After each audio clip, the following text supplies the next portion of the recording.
जिन सुशीला कार्की को बनाया गया नेपाल का प्रधानमंत्री, उनके ही पति ने किया था नेपाल का पहला प्लेन हाईजैक।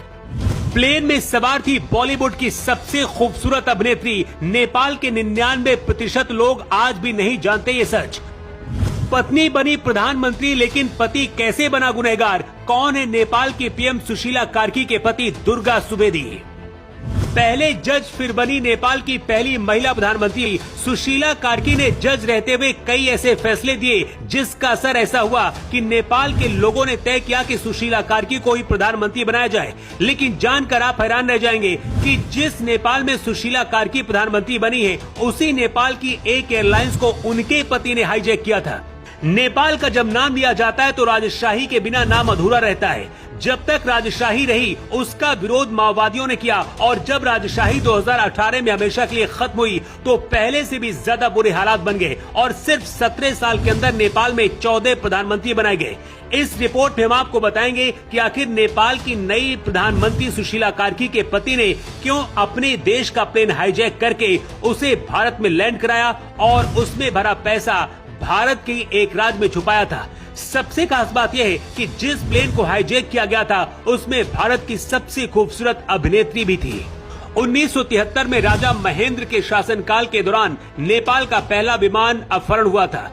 10 जुलाई 1973 को रॉयल नेपाल एयरलाइंस का एक विमान जो विराटनगर से काठमांडू जा रहा था, उसका अपहरण किया गया था। इस साजिश को रचने वाला कौन है और वो चाहता क्या है, इसकी भनक किसी को नहीं थी। इस विमान में 19 यात्री सवार थे, जिसमें बॉलीवुड की मशहूर अभिनेत्री माला सिंह भी शामिल थी। प्लेन हाईजैक करने का उद्देश्य विराटनगर के बैंकों से लाए जा रहे 30 लाख रुपए की नकदी थी। इस अपहरण की योजना तत्कालीन नेपाली कांग्रेस के नेता और बाद में पीएम बने प्रधानमंत्री गिरिजा प्रसाद कोइराला ने बनाई थी। गिरिजा प्रसाद कोइराला नेपाल की राजशाही के खिलाफ सशस्त्र संघर्ष के लिए धन जुटा रहे थे, इसलिए प्लेन हाईजैक की साजिश रची।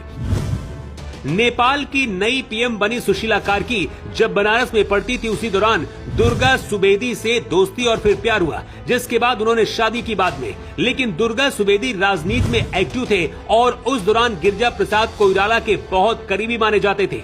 पहले भी कई बार जेल जा चुके थे।